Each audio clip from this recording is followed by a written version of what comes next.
Hi, Tracy's Kitchen and Appalachian Adventures. You know what I've been realizing is that everything is a lie. You know, it's at least 40 years, from the ages of 16 to now, at least 40 years.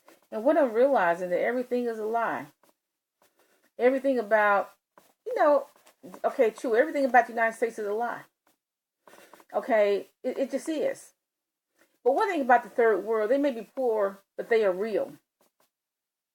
They don't tell a lie. They'll just say, yeah, we're a poor economy, and this is how we live. We make mud huts, brick, and all that. But see, they're real. The poor in the third world are real. I mean, they'll say, no, we haven't had anything to eat in 2 days. Why? Because the economy in the third world, is not real. I mean, they know it's a lie. But the United States, everything about the United States is a lie. I realize everything that I've been taught about everything, especially this country, is a lie. Everything. Okay, the economy is a lie. The greatest nation on earth. No, we're just smart. We're smart because we have immigrants from all around the world, and they're smart. They're adding things to the economy. That's why we have better economy than the third world, but we don't even have a good economy. Okay, and we do. We go to college for 4 years, maybe graduate school, maybe law school. Why? So we can get a job in the white man's economy. I mean, I'm being real. I'm not being racist. So we can get a job, and that's why we do. That's why we study such and such, so we can get a job in one of the white man's businesses. And the truth is that number one, none of us know how to start a business. We're not even taught how to start a business when we're in high school, middle school, elementary school. We're not even taught how to how to start a business. We never even taught that. Okay, so we don't say, okay, well, I'm going to go to college so I can understand the business that my father started or my grandfather started, so I can have a better understanding of that. We just go to college so we can get a 4-year degree or even graduate school and get a job in a white man's business. But see, the white man's business started with a good idea. Now, if a black man, back in the day, if a black man had a business, an idea, he's not going to get any funding for it. But if a white man has a business, back in the day, he'll get funding from all sorts of banks. He'll get funding from the federal government. But if a black man has a good idea for, let's say, manufacturing shoes, he's not going to get any loan. And let's face it, in the United States, most of the time you need a loan to expand your business. Most of the time you do. If you have Kroger, Food Line, or whatever, or RCA, you need government money. You need government loans to expand the business. So the economy's a lie. Because how come when you graduate from college, you can't say, well, I want to work for such and such a black business. You don't say that. You always say, I want to work for such and such business. If you do the research on the business, they're all owned by white folks, white men in particular. Okay, let's get real, y'all. Excuse me, all the school books are a lie. Everything I ever learned is a lie. We start studying school in third grade, start studying history, Columbus. Nobody told me about the Indians.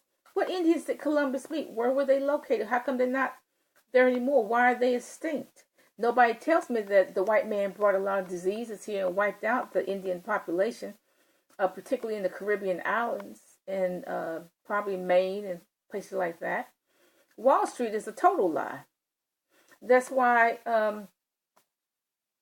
if there's a penny stock, for example, 5 cents a share, some 31-year-old will buy, a bunches of shares for 35 for a nickel a piece. He'll buy, let's say 2,000 shares or something like that for a nickel a piece. Nickel a piece. So that's not going to cost him very much. Okay, so now 3 or 4 months later, the share has gone from 5 cents to $35, and he's made a gazillion amount of money. But he knew that was going to happen because he had insider information. Because look, if that was true, if you can go from a nickel to $35 stock, then why doesn't all the people in the trailer parks know about it? Why is it that all the people on Skid Row don't know about it? Because look, they could be a millionaire too if they bought the penny stock. But no, only about 1 or 2 people know that it's going to go from 5 cents to $35 in 2 months. Only a few people know that. Okay, and they're going to make a gazillion dollars, and then that whole thing perpetuates the white man being the richest of the rich. the richest ethnic group in the world, because that's market manipulation. Okay, and I'm not suggesting you don't go get your broker's license and study stocks. I'm not suggesting that. You do what you want to do with your career. But I'm saying Wall Street is a lie, and it's a total lie. Everybody knows that. But, like, if you're not a good manipulator, you're not going to earn anything off of Wall Street if you're not a manipulator. Okay, the food is pretty much a lie. And we have to really struggle with that, because that's all we have here to eat. And you know what? We don't know, I got some pasta in the kitchen it's probably years old, but it's still intact. So what's keeping that pasta, those little corkscrew pasta intact? What chemical is keeping them intact? That's not normal for bread to last for years and years. I just don't eat very much bread, but that pasta I have is still intact after so many years. It's been there for a long time. Okay, so I just wonder what preservative. There's no bugs in it, no nothing. It's just like solid, and I just wonder what preservative is in there to make that pasta like that. And if I eat that pasta, what am I putting in my body? Am I putting paint, formaldehyde? What am I putting in my body? The food is a lie. I don't know what's in them. I used to eat granola bars with abandon. I figured it was nutritious, a nice nutritious candy bar. So I used to eat it with abandon. Then I started looking into the ingredients. So what I do now is make my own granola bar. At least I know what I'm putting in it for the most part. But I don't know what exactly is in a granola bar. I don't know. But, needless to say, I have stopped eating store-bought granola bars. I just basically make my own most of the time. But unfortunately, the food is a lie. I don't know who's cooking it. I don't know what they're putting in it. You take I have a lot of coupons for this restaurant, buy one, get one free. And then I thought about it. I said, what's in that hamburger? What's in that hamburger make it taste so delicious? I don't know. What's in that bun? Is it buy one, get one free? BOGO. So what's in the bun to make it so soft and pliable and delicious? I don't know that either. What's in the mayonnaise? Is it just eggs and oil? I don't know. I really don't know. I don't know. It's something in that hamburger is making it very delicious. Okay. So why is it when I eat, if I eat that hamburger, I will gain 5 pounds just from eating one? Okay, what's in the, if it's a hamburger with bacon on it, what's in that bacon? What's on that bacon? Nitrates? Okay, and what does nitrates do to my system? I don't know. Everything is a lie. The food's a lie. You take like all this electronics and clothes we have, they're not even made well. Clothes aren't made well. You have to sew them over. Do this, do that. The electronics, if they last 6 months, that's pretty good. That's about normal. Back in the day, when my mother bought a washing machine, we knew it was going to last a long time. Some washing machines have lasted years. But now a washing machine might last, a year or something. It's not going to last very long. So, everything is a lie. That's why I think, so what my question was, how does this coincide with the Bible? If we're living in a lie, how does this coincide with the Bible? Well, first of all, in the Bible, people had their own economy. The Israelites had their own economy. God never told the Israelites to be dependent on the Philistines or the Egyptians. He never told them that. They always had their own economy.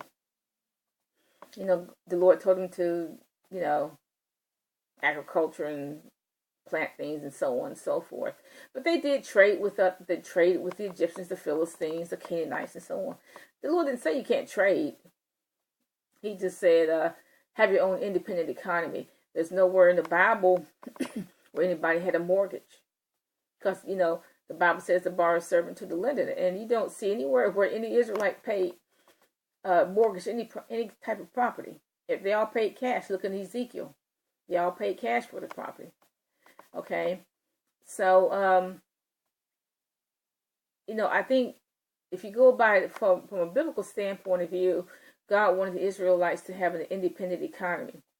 Not to be dependent upon the Philistines or the Canaanites, just to have an independent economy. to pay cash for their property and so on. But you know what? It's said that I have realized everything is a lie. And that's uh, just very bad news. But it is. And, you know, I would hate to be a kid growing up in this day and time where you have all these visual images, these shocking visual images of videos on music videos and all these perverted games and stuff. I would just hate to be a kid growing up now. Just bad. I'm kind of, you know, it's a good thing I was born in a more simpler time because the kids now, they have all these visuals of gross dancing and gross music, and the food is questionable at best. Okay, but we got to eat it, right? Y'all have a nice day.